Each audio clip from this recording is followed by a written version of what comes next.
अस्सलाम वालेकुम, मैं हूँ अलीना फारूक शेख। इमरान खान को रिलीफ मिलने के बाद हुकूमत ने सुप्रीम कोर्ट और अदालतों के खिलाफ जो एहतजाज है उसको अगला गियर लगा लिया है।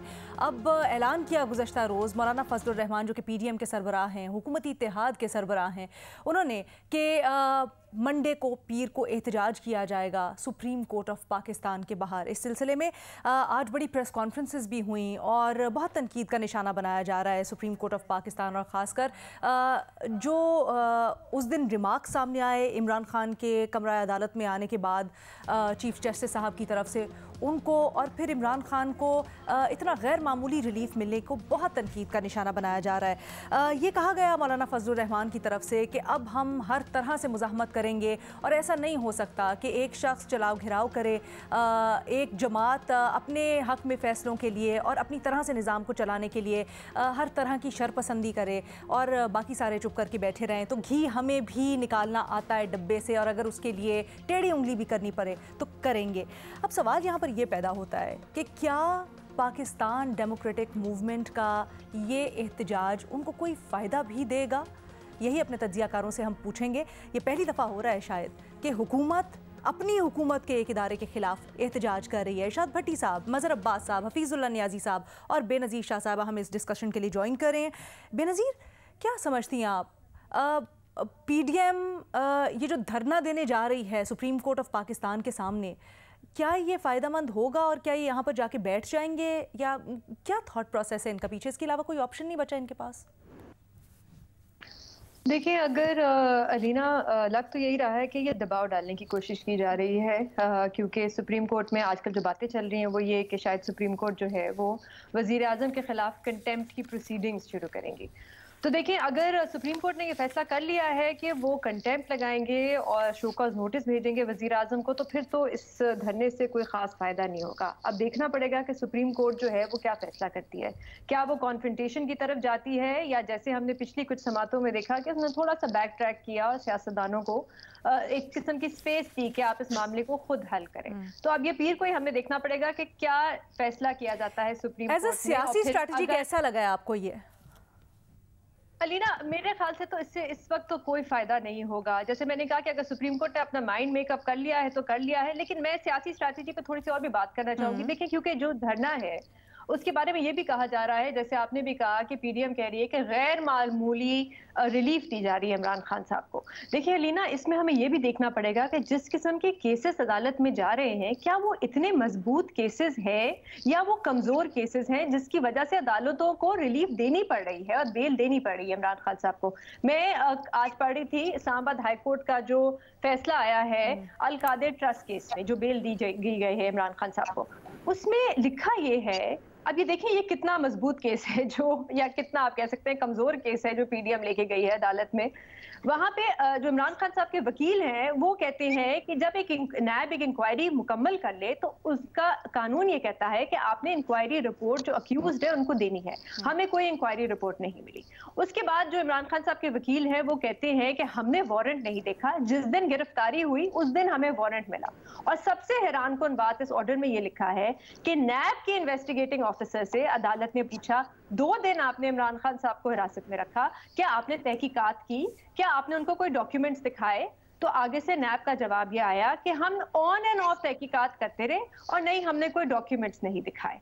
अच्छा, इन सारी चीजों का जो जवाब हुकूमत की तरफ से आया, या मैं कहूँगी रियासत की तरफ से आया, वो ये कि देखें आर्टिकल 245 लग चुका है, फौज तलब हो चुकी है। तो क्योंकि अब फौज तलब हो गई है इस्लामाबाद में, तो हाई कोर्ट की जुरिस्डिक्शन ही नहीं है कि वो इस केस को सुने। अब आप मुझे बताएं कि ये फिर एक सिंपल केस ऑफ बेल तो फिर बना, फिर इमरान खान साहब को बेल तो मिलेगी क्योंकि आपके पास कोई जवाब नहीं है जो अदालत में आपसे सवाल पूछे जा रहे हैं। एक और चीज जो इस केस में मेरी राय में जो सबसे बड़ा मसला है वो इदारा है। अब ये एक जेन्युइन केस है अलीना, ये एक सॉलिड केस है जो हुकूमत कहती है हमारे पास ठोस सबूत है यहाँ पे, तो आप अपना ही केस जाके अदालतों में खराब करें। क्योंकि इसका एक और जो सबसे बड़ा इशू मेरे लिए वो ये है कि जो इदारा इस केस की तहकीकात कर रहा है वो है नैब, एक ऐसा अदारा जिस पे इस वक्त मेरा नहीं ख्याल है कि किसी को भी एतमाद है उस अदारे पे, क्योंकि उसके बारे में तासुर ये है कि उस अदारे को एस्टैब्लिशमेंट चलाती है सिर्फ सियासतदानों की पकड़ दकड़ करने के लिए, जिसके बारे में हमारे साबिक army chief on the record है ये कहते हुए कि उनका इतना इन्फ्लुएंस था कि वो कुछ सियासतदानों के केसेस खत्म कर सकते थे, जिस इदारे को इस वक्त एक रिटायर्ड फौजी अफसर चला रहे हैं। तो आप अगर इस किस्म के केसेस अदालतों में लेके जाएंगे, अगर आप एक सॉलिड केस नहीं बना सकेंगे, एक जेन्युइन केस है जिसमें इमरान खान साहब जब वजीर आजम थे उनको जवाब देना चाहिए कि क्या उन्होंने अपने ओहदे का गलत इस्तेमाल किया, अपने ऑफिस का फायदा उठाया। हम देखते थे खान साहब के दौर में प्रोसिक्यूशन के मसले मसाइल होते थे कि केस आप बना देते थे जल्दबाजी में और उसके बाद उसको सही तरह से डिफेंड नहीं कर पाते थे अदालतों में। तो प्रोसेस नहीं फॉलो करेंगे तो अदालतें तो फिर उठा के बेल देंगी। ठीक है, ठीक है। अच्छा, इसके ऊपर तो मजीद बात करते हैं, लेकिन न्याजी साहब ये जो एहतजाज और धरना होने जा रहा है, इससे मुतल्लिक कल राय दे चुके हैं कि वो इसकी हिमायत करते हैं। वो समझते हैं कि बिल्कुल सही ये स्टेप उठाया पीडीएम ने और मौलाना फजलुर रहमान ने। न्याजी साहब बेनज़ीर समझती हैं कि कोई इससे फ़ायदा नहीं होगा पीडीएम को? नहीं, मेरा ख्याल है कि जनाब बेनज़ीर किसी और एंगल से कह रही थी और उसमें ज़ाहिर सेंस भी बनती है। मैं तो बिल्कुल एक प्योर पॉलिटिकल सेंस में कह रहा था, क्योंकि इमरान खान साहब ने जो हमें 1 साल की जो कारकर्दगी वो यही बताई है कि इमरान खान साहब ने 3-4 चीजें बड़ी अच्छी मैसिवली और इफेक्टिव यूज की है। एक, उन्होंने जो अपना करिश्मा है जो कि लोगों के घरों तक जहां भी पहुंचा है, तो ये सिर्फ जजेस तक महदूद नहीं है, ऑल अक्रॉस पाकिस्तान है। उस करिश्मे को उन्होंने इफेक्टिव यूज किया, बल्कि उन बच्चों को बिल्कुल ऊपरी तकरीर में कहते रहे, इवन सिक्योरिटी एजेंसी से बारे में कहते रहे कि अपने बच्चों को कि तुम्हारी बच्चे और बीवी अपने उनको समझाएं या करें। फिर उन्होंने जत्थे की सूरत में जाकर इंसाफ लिया। हमने देखा कोई किसी के माथे पे शिकन आई हो, किसी हाई कोर्ट के जज के ऊपर, किसी और अदालत में आई हो, शीशे भी टूटे, सिक्योरिटी गेट्स भी टूटे। अदालत में ये सारी चीजें सिंबॉलिक होती है। जब सुप्रीम कोर्ट रजिस्ट्री में रात 12-1 बजे गए और रात 12-1 बजे रजिस्ट्रार आया, तो उसके ऊपर सुप्रीम कोर्ट के अंदर क्या हुआ? शीशे नहीं टूटे थे, दरवाजे नहीं टूटे थे, फुटेज मौजूद नहीं है, टीवी में नहीं दिखाई गई, सब दिखाया गया। इसको उनको खातिर का फायदा हुआ है। जत्थे के साथ गए, इंसाफ लेके आए। कौन सी जगह पे गए कि इंसाफ नहीं आया? कल जो इस्लामाबाद ने किया, जो बेनज़ीर ने तो मेरिट पे बात की है, और मेरिट पे तो खैर क्या कुछ होता है पाकिस्तान में या नहीं होता, लेकिन ये हकीकत है कि मेरी अपनी फीलिंग ये है कि इस्लामाबाद हाई कोर्ट ने और ये मैं बिल्कुल गलत हो सकता हूँ कि इस वक्त सूरत हाल है कि आप सिर्फ एक अंदाजे कर सकते हो या अपने मुशाहिदों से अपना एक एनालिसिस दे सकते हो कि कल इस्लामाबाद हाई कोर्ट ने सुप्रीम कोर्ट के फैसले के ऊपर मेरा ख्याल रिएक्शन था, ना सिर्फ वहां पे था बल्कि आज जब वो एक इद्दत वाले मामले में सेशन कोर्ट ने कहा, तो उन्होंने कहा यहाँ कहाँ ले आओ, लाहौर ले आओ, यानी कि 3 महीने सुनते रहे हैं, तो आज कोर्ट को पता चला कि ये लाहौर का केस बनता था कि निकाह लाहौर में हुआ है। ये सारी चीजें अलीना सिंबॉलिक थी और कोर्ट्स ने लग गया कि अगर सुप्रीम कोर्ट इस इतना ओवरस्ट्रेच कर सकती है, इतनी इंतहा तक जा सकती है, जिसने पूरे मुल्क को न स्टंट कर दिया बल्कि क्योस से भेज दिया है। 9 मई का वाकया, इट वाज नॉट ए वाकया, इट वाज मेहम। ये एक ऐसा रोडिज्म था कि पाकिस्तान की तारीख में ये इसलिए बुला दिया गया कि जो दूसरे इवेंट अनफोल्ड हुए इमरान खान साहब की रिहाई के उसके, तो समझा गया कि कोई इवेंट होता तो ये इमरान खान रिहा होते। इन सबको किसी का 184(3) किसी जगह नजर नहीं आया। 184(3) जो है ये जो आप बात कह रहे हैं, आपने जो निकाह वाले केस का भी हवाला दिया, इस्लामाबाद हाई कोर्ट में तोशा खाना से भी इसी तरह से उनको रिलीफ मिला, तो क्या आप समझते हैं गिरफ्तारी के बाद कुछ सेटलमेंट हुई है? ये क्या है एकदम से रिलीफ? मेरा ख्याल है कि कोर्ट्स ने ये सोचा है कि दे फेल्ट अंडरमाइंड, उन्हें सोचा है कि ये ज्यादती की है सुप्रीम कोर्ट ने। अच्छा, कोर्ट का हो सकता है, मेरे मतलब नसीब है ना वकील ना मुझे, कि कोर्ट्स ने इस तरीके से करके ना सारी चीजें उसको मल्टीप्लाई करके इमरान के हक में करनी शुरू कर दी। अच्छा। रात 8-10 बजे तक बैठ के एक चीज इतनी अंग्रेजी के साथ, कोई जल्दी नहीं थी कि कल आ जाए, कल 10 बजे आ जाए, 11 बजे आ जाए, दोबारा इसको सुन लेंगे, वही सहूलतों को दोबारा दी जाए। नहीं, पूरे ये कहने के कल तक गिरफ्तार ना करें, ये कल आ जाएंगे, ये कर लेंगे, नहीं। उन्होंने कहा जी हम सारी रात बैठेंगे, कागजात मुकम्मल, साइन मुकम्मल, चल के दाखिल, बेल बाउंड सारे दाखिल करके उनको सारों को पिजराई दे के घर गए। आज फिर आ गए। तो मैं आज भी कह रहा था कि जी आप कोर्ट ने एक देखो वो तो ना इमरान साहब जिसका खान के सामने अच्छे बने, अगर इमरान खान साहब ही थे पाकिस्तान को उसे टेक ओवर करना है जिस तरीके से जलमे खलीलजादे की ट्वीट्स आ गई हैं कि दे दो पाकिस्तान। अब तो यही बात हो रही है ना, अमरीकी कह रहे हैं कि दे दो पाकिस्तान। जलमे खलीलजाद ने क्यों ट्वीट्स किए हैं, खान साहब ने भी कल बयान दिया, इसके ऊपर आगे जाके बात करते हैं। बट ये वाली जो बात है, मैं आगे भट्टी साहब की पहले राय शामिल कर लेते हैं, मजहर अब्बास साहब की भी, और फिर इसके ऊपर सेकंड राउंड करते हैं। बट जी सर प्लीज क्विकली। उसमें ये जो आपने, क्योंकि उसमें आपने लॉन्ग कहा है, इसका जो लॉन्ग मार्च का, जी वैसे तो हकीकत ये है कि लॉन्ग मार्च जो है वो बड़ा इफेक्टिव होगा। अच्छा, क्योंकि ये ही लॉन्ग मार्चेस ही, और उसमें एक खतरा जरूर है कि सिविल वॉर जो है वो पड़े हुए, कि ये लॉन्ग मार्च सुप्रीम कोर्ट के खिलाफ से ज्यादा तहरीक इंसाफ के खिलाफ है, तो उसमें टकराव होगा। लेकिन एक जो उनका डाउन पार्ट है वो ये है कि जो हुकूमत है जिसमें फजल रहमान शामिल नहीं है, ये बदनीयतों की हुकूमत है। इन्होंने ये हुकूमत ली है, इनकी नीयतों में फतूर था, इनके केसेस होंगे, इनके अपने कोई वीकनेसेस होंगी, इन्होंने उठा के साल के अंदर इस हुकूमत में सिवाय इनका कोई प्रॉब्लम नहीं था, ये जो पाकिस्तान को सातवें आसमान पहुंचाने के लिए आए थे, तो ये जो बदनीति है वो एक इसका डाउन पार्ट है। लेकिन चूंकि फजल रहमान हमेशा जब एक प्रिंसिपल स्टैंड पे थे, 2018-26 जुलाई से ले थे कि जी हमने इलेक्शन को नहीं मानना, कंसिस्टेंट थे, राइट सर। लेकिन फिर वो आके इत्तेहाद बना के असेंबली में तो बैठ गए, और उनका बेटा, उनकी सीट्स भी है इस इत्तेहाद के अंदर, उनकी वजारत भी है। आपको हमारे यहाँ दो तक जाना पड़ता है, आपको फिर उसके साथ हमारे यहाँ दो तक जाना पड़ता है, वो तो एक बहस है ना, कि आप फिर ये नहीं कह सकते कि मैं अलहदा हो रहा हूँ, फिर क्या करते, क्या फायदा होता, कुछ नहीं। कहते हैं मुझे नहीं सर, फिर वो कहते हैं ना प्रिंसिपल स्टैंड था, तो कहते हैं मैं मुझे वजारतें नहीं चाहिए, आप लोग करें जिस तरह करते हैं, हम आपके साथ हैं। भट्टी साहब, अच्छा चलें भट्टी साहब, दो राय आई है मेरे पास। बेनज़ीर समझती हैं फ़ायदा नहीं होगा, न्यायी साहब कह रहे हैं बिल्कुल होगा। खदशा ये ज़रूर है और बड़ी तशवीश है ये कि कुछ आपस में कशीदगी हो सकती है, ख़ास तौर पे जो कारकुनान ऑन ग्राउंड होंगे और दूसरी मुखालिफ पार्टीज़ के। बट आप किस तरह देख रहे हैं इसको, PDM को क्या इसका फ़ायदा होगा? मैडम शेख, जीना होगा, मरना होगा, धरना होगा, धरना होगा, आइन का जनाजा पढ़ाकर अब चीफ जस्टिस से लड़ना होगा, जीना होगा, मरना होगा, धरना होगा, धरना होगा। इमरान को देते हो रिलीफ, तुम्हारा कुछ करना होगा, जीना होगा, मरना होगा, धरना होगा, धरना होगा। गुड टू सी यू मौलाना साहब, अल्हम्दुलिल्लाह, वेलकम बैक। पहले धरना भी आप किसी और से डील करके पतली गली से निकल गए थे। Good to see you again on धरना। हुकूमत के ख़िलाफ़ धरना, हुकूमत का सुप्रीम कोर्ट के ख़िलाफ़ धरना, हुकूमत का चीफ जस्टिस के ख़िलाफ़ धरना, मतलब जंग फैसला कुन मरहले में चली गई। मैडम शेख, दो वजह है इस धरने की। एक वजह है जो तौहीन अदालत लग सकती है आइनी खिलवाड़ पर, और दूसरा इमरान खान को रिलीफ क्यों देते हो इसका दबाव डालना। मैडम शेख, ये भी ज़हनों में रहे कि ये धरना महंगाई, बेरोज़गारी, गुर्बत के ख़िलाफ़ नहीं, चीफ जस्टिस के ख़िलाफ़ है। ये धरना bad governance, bad performance, miss management के ख़िलाफ़ नहीं, चीफ जस्टिस के ख़िलाफ़ है। ये धरना अपने 1100 अरब के करप्शन केस ख़त्म करने के ख़िलाफ़ नहीं, चीफ जस्टिस के ख़िलाफ़ है। ये धरना अवाम और रुपए की रुसवाई के ख़िलाफ़ नहीं, चीफ जस्टिस के खिलाफ है। ये धरना सियासी मुखालफीन पर जाली मन घड़त झूठे मुकदमे बनाने के खिलाफ नहीं, चीफ जस्टिस के खिलाफ है। मैडम शेख,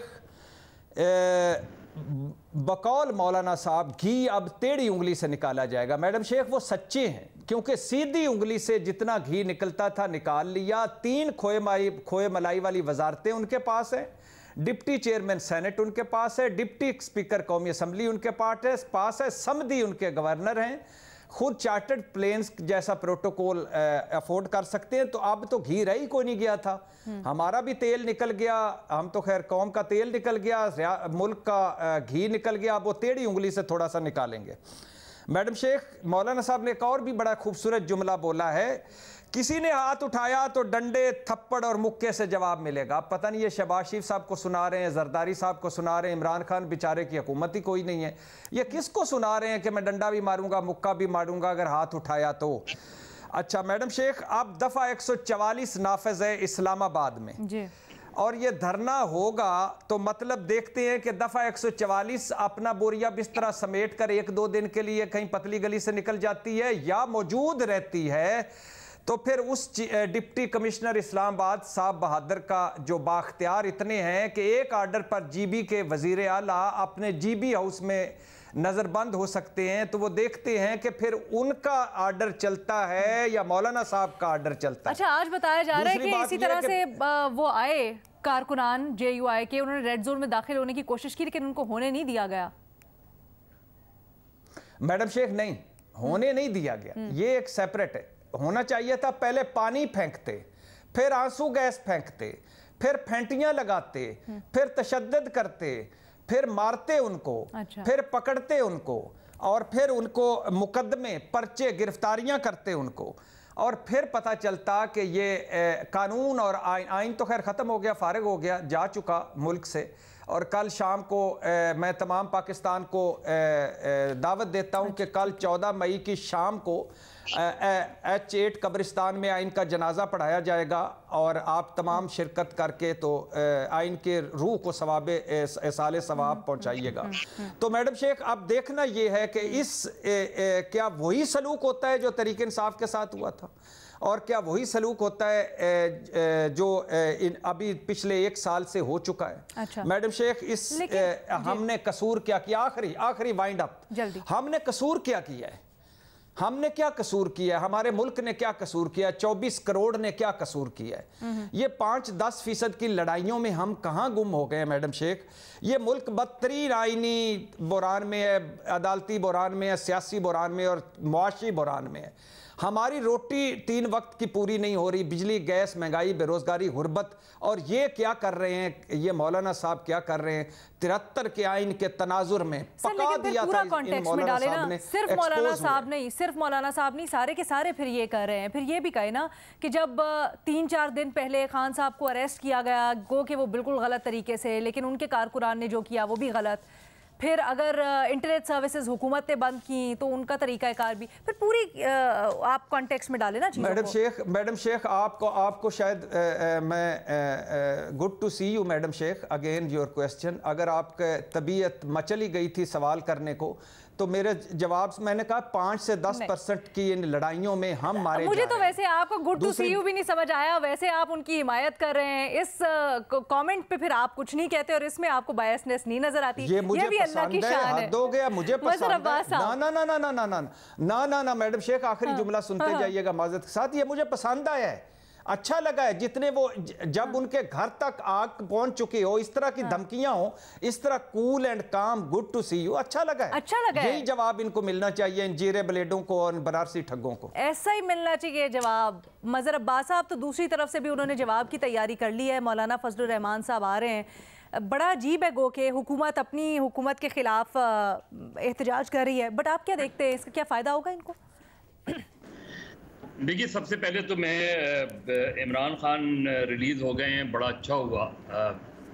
मेरी कंसर्न है इमरान रियाज खान, वो उससे, उनके ख्यालात से, उनकी बातों से किसी को इत्तेफाक हो या इख्तिलाफ हो, लेकिन इस पर क्या हुआ? कोई ऑर्डर हुआ, कोई इंक्वायरी हुई, एक आदमी को आपने किसी अदालत में पेश नहीं किया। और ये हमारे यहाँ एक बहुत, मैंने कल भी जिक्र किया था मौलाना हिदायतुल्लाह का, और बेशुमार ऐसे लोग हैं जिनको उठा के आपने बंद कर दिया, उनको किसी अदालत से कोई रिमांड नहीं है, कुछ नहीं है। तो उसके बारे में तरह तरह की खबरें आ रही हैं। तो ये बहुत ज़रूरी है कि गवर्नमेंट जो है वो इस पोजीशन को क्लियर करे कि वो किधर है। अगर वो उस पर कोई, अव्वल तो मुझे हैरानगी होती है कि कोई अगर मुकदमा है तो आप मुकदमा कायम करें उस पर। इससे पहले आफ्ताब इकबाल साहब को उठा के ले गए, किस लिए उठा के ले गए? उनके किसी वीलॉग से आपको एतराज़ होगा, उनकी बातों से एतराज़ होगा वो, लेकिन वो क्या कोई इंसाइट टू वायलेंस कर रहे थे? वो क्या कह रहे थे? वो कौन सी चीज़ है जिसकी बिना पे आपने, और अगर किया है तो उनको मुकदमा चलाएं, उनको जो भी आपने वो करना है। दूसरी बात ये कि ये पहला एहतजाज नहीं होगा। 2016 में जब नवाज शरीफ साहब को पनामा में डिस्क्वालीफाई किया, सजा किया, तो नवाज, उस वक्त PMLN की ही हुकूमत थी, जब उन्होंने जो है GT रोड से जो है वो मार्च किया था। अब जाहिर है उस वक्त भी वो सुप्रीम कोर्ट के ही खिलाफ मार्च था, और उस वक्त जाहिर है उन्होंने जनरल बाजवा वगैरह इनका भी नाम लिया था, सारी लोगों का। ये हम एक बहुत ही एबनॉर्मल सिचुएशन में इस वक्त खड़े हुए हैं, और ये पाकिस्तान में पहली मर्तबा है कि इस वक्त इस्टेब्लिशमेंट और जुडिशरी जो है वो अलग अलग पेज पर नज़र आते हैं। वरना हमारी रिवायत जो रही है सियासी, वो ये कि जुडिशरी और इस्टेब्लिशमेंट आम तौर पे एक पेज पर होते थे और बड़ी आसानी से हुकूमत का खात्मा कर दिया जाता था। लेकिन आज हमें ये नज़र आ रहा है कि इस्टेब्लिशमेंट इस साइड पे खड़ी हुई है और जुडिशरी दूसरी साइड पे खड़ी हुई है, क्योंकि अब जुडिशरी जो है वो 3 रुकनी बेंच ही नज़र आती है, या मैक्सिमम 5 रुकनी बेंच बन जाती है। लिहाजा जुडिशरी भी एक तरीके से बिल्कुल, तो अब ये अव्वल तो मुझे लगता नहीं कि धरना अलाउ होगा। मुझे नहीं लगता कि शारे दस्तूर पे अलाउ किया जाएगा, और सेक्शन 124 जो है उसके तहत भी 144 सेक्शन 144 जो है उसके तहत भी आप परमिशन ले सकते हैं जलसे की, जुलूस की, जो रूल्स एंड रेगुलेशंस है। लेकिन क्या अगर उसके एक हफ्ते बाद PTI ने ऐलान किया कि वो धरना देंगे, तो क्या हुकूमत जो है उनको परमिशन देगी? अगर उन्होंने कहा कि हम जलसा करना चाहते हैं F9 पार्क पे, क्या हुकूमत उनको जलसे करने की इजाज़त देगी? देखिए, हम एक ऐसी सिचुएशन में अपने आप को ले जा रहे हैं, और हुकूमत की इत्तेहादी जमातें हैं ये। सुप्रीम कोर्ट के सख्त तरीन एतराज़ सही, और ये बात बिल्कुल ठीक है कि चीफ जस्टिस के जो बाद रिमार्क्स थे वो कतई तौर पे सूट नहीं करते थे चीफ जस्टिस को। कतई तौर पे जुडिशरी को कोई भी अगर आपने किसी को रोस्ट्रम पे बुलाया है, आप ये नहीं कह सकते कि आपको देखकर खुशी हुई। हाँ, उसको देखकर आपको खुशी हो जो 10-10 साल बाद रिलीज होकर आए हैं, या उनको प्रोड्यूस किया गया हो, किसी को 5 साल बाद प्रोड्यूस किया गया हो। एक आदमी को जो स्ट्रेचर पे प्रोड्यूस किया गया था, सऊद मेमन को, ठीक है, डेनियल पेल केस में वो 6-7 साल बगैर किसी मुकदमे के में था। ऐसे लोगों को देखकर अगर आप कहें कि आपको देखकर खुशी हुई, तो समझ में आता है बात। नहीं कहा जाता। आप उनको रिलीफ देना है, आप रिलीफ दें, क्योंकि उनके अरेस्ट को आपने इलीगल डिक्लेयर करना है, ये आपका राइट है कि आप उसको इलीगल डिक्लेयर करें। लेकिन इस तरह की प्लेजेंट्री जो है, वो इस तरह के अल्फाज जो हैं वो जुडिशल उसमें नहीं आते, इसमें कॉन्टेक्स्ट में। तो मेरा ख्याल है इन चीज़ों का हमें एहतियात, बिल्कुल इसी तरह हुकूमत का रवैया जी, ये छोड़ दें मरियम नवाज क्या कहती हैं, दूसरे क्या कहते हैं, ठीक है, लेकिन ये हमारी ही जुडिशरी है कि हमारे ही मसला ये है ना, जैसे अभी न्यायी साहब भी कह रहे थे कि कुछ रहा नहीं है, और अगर इस तरह से मामलात होंगे कि हुकूमत भी देखेगी और बाकी सब भी देखेंगे कि कोई एक पार्टी है जो केओस क्रिएट करती है और फिर उसकी बात मानी जाती है, तो फिर दूसरों को भी यही सबक मिलेगा। तो फिर ये अगर ये बताएं कि कितने प्राइम मिनिस्टर हैं जिन पे 100 के करीब मुकदमा कायम हुए हैं?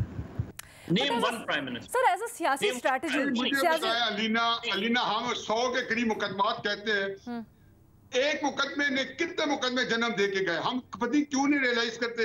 अभी मजहर साहब हवाला दे रहे थे, नवाज शरीफ का कंपेयर कर रहे हैं जी सुप्रीम कोर्ट के साथ करके, कल सुप्रीम कोर्ट के खिलाफ हंगामा हुए।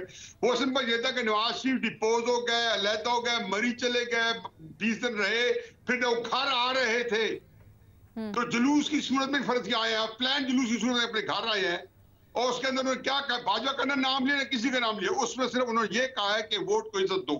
ये पहली दफा उन्होंने कहा था, सही कहा था, गलत कहा था, बड़ा बहुत गुस्सागी कर दी थी। लेकिन मतलब बात पहले करेक्शन कर ले, हम बात करते नहीं होने दी।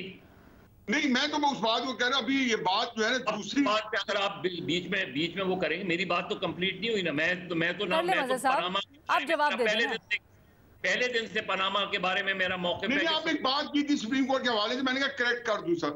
आपने फरमाया कि नवाज शरीफ ने सुप्रीम कोर्ट के खिलाफ जूस निकाला पनामा के ऊपर।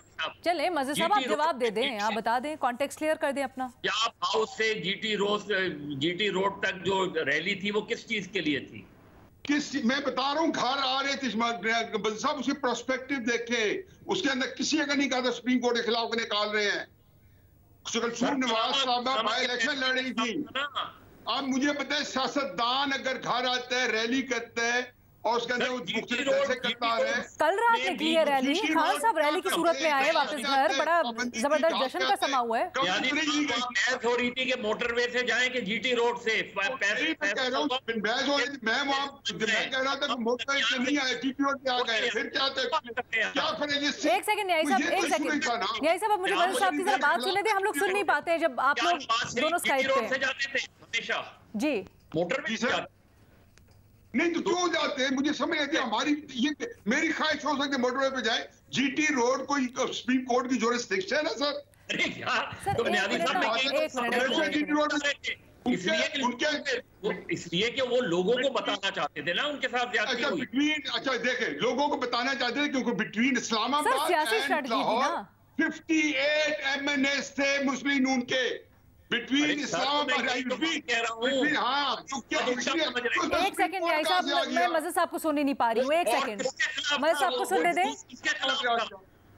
नहीं बट एक सेकंड मैं सर, एक मुझे ब्रेक लेने की इजाजत दीजिएगा। उसके बाद मैंने ये भी पूछा क्या हम उस मार्च को इस धरने से कंपेयर कर सकते हैं? क्योंकि मार्च तो कल रात भी हुआ है ना, जश्न मनाने के लिए मार्च किया, चले गए, घर जाके बैठ गए। बट एक धरना जो आ रहा है सुप्रीम कोर्ट के बाहर बैठने के लिए और बराह रास्त उसको टारगेट करें, और कल की डेट भी बड़ी अहम है जी, परसों की, बल्कि क्योंकि 14 मई को जो पंजाब इलेक्शंस के सिलसिले में हुक्मनामा दिया था उसकी तो डेट गुजर जाएगी। तो फिर 15 को जब ये आके बैठेंगे, क्या तौहीन अदालत का खतरा भी मंडला रहा है? एक छोटी सी ब्रेक के बाद।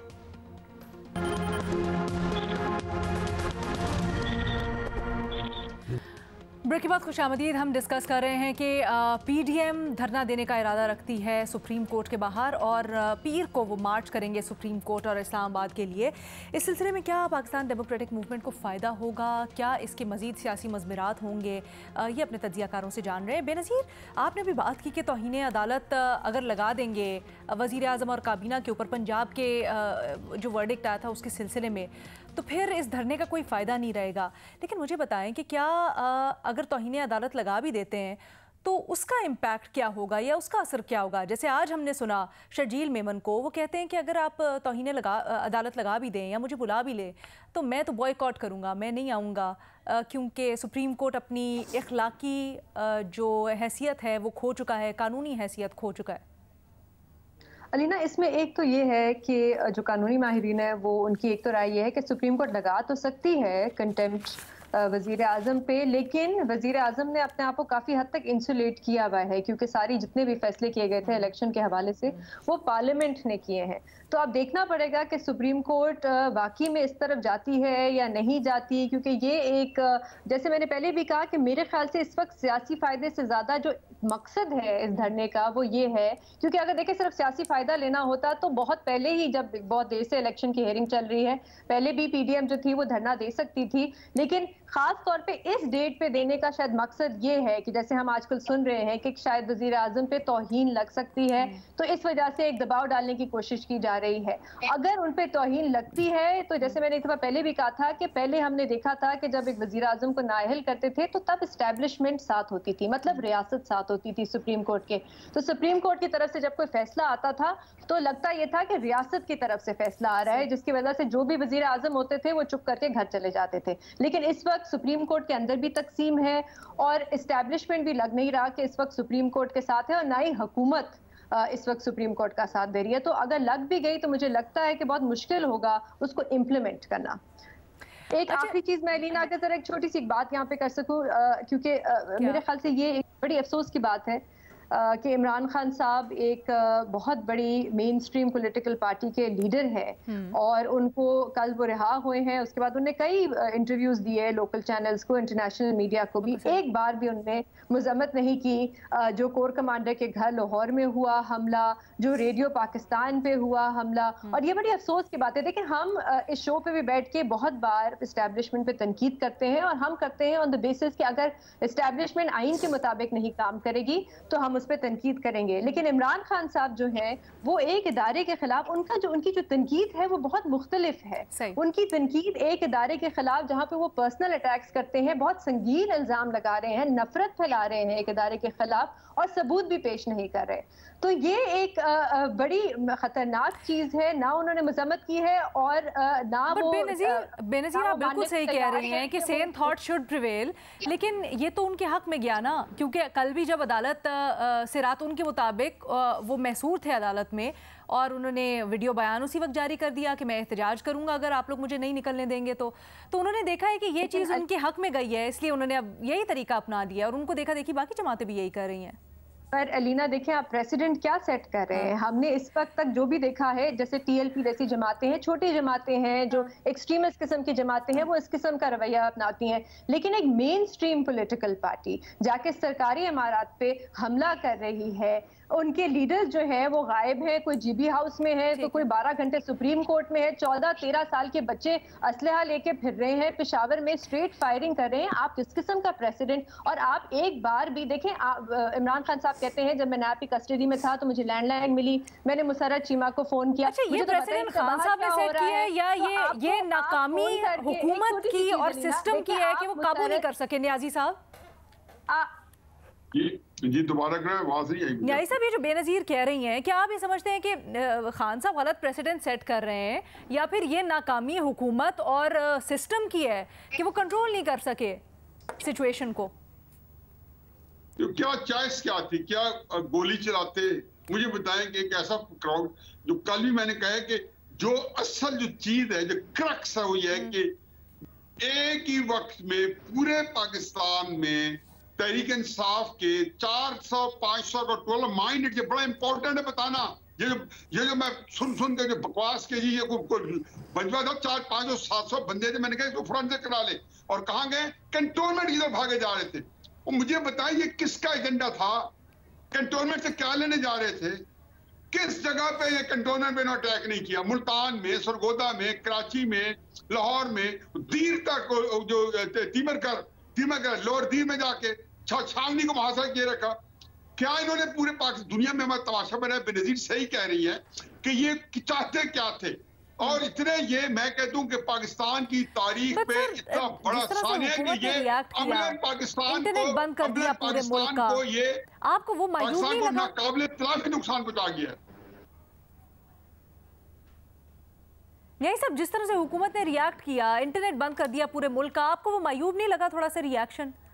बड़ा मायूब कि आपका मुल्क चल रहा है, टॉवरिंग इन्फर्नो है, ओलाव है कि आसमान को बुलंद तो अब आपको क्या लगता है? हम रो रहे हैं कि इंटरनेट क्या करना चाहिए, तो पता नहीं उनको, मुझे तो खुद समझ नहीं आता रोजगार मईशत एक बहुत वैलिड इशू है। बंदे मारे जाए, क्या किया जाए? वो तो इमरान खान तो चाहता था कि बंदे मरे। हाँ। वो तो जो इतना टैक्स है उनके, जब जमान पाक में गिरफ्तार करके नैतिक है, पुलिस के मुझे ऑफिसर मिले, मैं उनके साथ लंच किया, कहते हैं जी कि यकीन जानो कि इन्होंने जो असला ले लिया हमारे आईजी ने, हम आईजी को माफ नहीं कर सकते। कहते किस पुलिस के प्रोटोकॉल में होते कि हमारे से असला लिया जाए और हमें जवान पाक भेजा जाए? तो अभी धरना देके क्या हासिल कर लेंगे जिसका आप कहते हैं फायदा होगा पीडीएम को?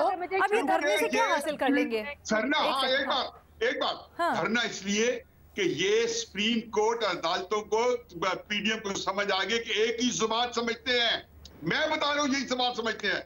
अगर धरना कामयाब हो गया, अगर कल 15-20-25 बंदा सुप्रीम कोर्ट के सामने आ गया, आप देखेंगे कि कौन नहीं समझता इस मुल्क में अंदर, जिसको पता चल गया कि जो सिक्का राजू वक्त जुबान है, अगर वो इस्तेमाल ना की गई तो इसमें कुछ नहीं हासिल होगा। ये देखो, ये सारी प्रेसिडेंट सेट्स हैं इमरान खान ने की है। अल्लाह, मैं तो उसका शुक्रिया अदा करता हूँ कि सारे काम बताए हैं कि अदालतों के अंदर 2-2,500 बंदे ले जाओ, क्या फर्क पड़ता है? मुझे सिर्फ ये बता देना कि धरने पे आके बैठ गए तो क्या हो, क्या जाएगा? मुझे अभी तक ये नहीं समझ आ रहा। क्या आप समझ रहे हैं कि जी जो आला तरीन सुप्रीम कोर्ट में लोग हैं वो इस्तीफा दे देंगे, वो काम करना बंद कर देंगे? फर्क क्या पड़ेगा? वो तौहीन अदालत आगे से लगा देंगे? मैसेज जाता है लीना बीबी, अच्छा। मैसेज जाता है, एक मैसेज स्ट्रॉन्ग मैसेज आता है हर जगह पे, उसकी कवरेज होती है। बेनजीर कुछ ऐड धरने लोग ऐसे नहीं लगते हर जगह अच्छा दिए ठीक जाते है, हैं। बेनजीर कुछ ऐड करना चाहती हैं? मैं आपकी बात से बिल्कुल इत्तेफाक करती हूँ कि रियासत की तरफ से भी जो रिएक्शन आया इन सारे जो हंगामा हुआ है मुल्क में, उसके बाद वो ओवर एक्सेसिव था और ओवर रिएक्शन थी। रियासत का काम होता है रिस्ट्रेंट दिखाना, रियासत का काम होता है कि मिनिमम यूज ऑफ फोर्स के साथ मामले को हल करना। लेकिन हमने यहाँ पे देखा, आपने बिल्कुल ठीक कहा, इंटरनेट बंद कर दिया, अभी तक इंटरनेट नहीं खुला, जो एक फंडामेंटल राइट है, राइट टू इंफॉर्मेशन। जैसे मजहर अब्बास साहब अभी बता रहे थे कि बहुत से ऐसे पीटीआई के लोग हैं, बहुत से ऐसे जर्नलिस्ट हैं जिनको गिरफ्तार कर लिया है, उनके घर वालों को पता ही नहीं है कि वो किधर है। लेकिन क्या पीटीआई की कोई जिम्मेदारी नहीं बनती? इमरान खान साहब अपने आप को एक लीडर कहते हैं, वो सबसे बड़ी सियासी जमात का लीडर कहते हैं, क्या उन पर कोई जिम्मेदारी नहीं थी कि वो, अगर आप मुसर्रत चीमा को फोन कर सकते थे, आप ये नहीं कह सकते थे कि इनको रोको, एक मैसेज दो? ये लीडरशिप होती है। लेकिन आपकी लीडरशिप किधर थी? कोई जीबी हाउस में था, कोई सुप्रीम कोर्ट में गुजारा था? ऐसा क्यों नहीं किया गया भट्टी साहब? कोई लीडरशिप नहीं दिखाई किसी ने। भट्टी साहब ऐसा क्यों नहीं किया गया? बेनजीर बिल्कुल सही पॉइंट उठा रही है कि क्यों खान साहब की तरफ से ना मजम्मत आई ना कुछ आई। क्या उनको पता चल गया है, या जिस तरह से ये इल्ज़ाम लगाया जा रहा है कि खान साहब ने जान के सब कुछ इसी दिन के लिए बचा के रखा हुआ था कि तशद्दुद फैलाएंगे और उनका काम हो जाएगा दबाव डाल के?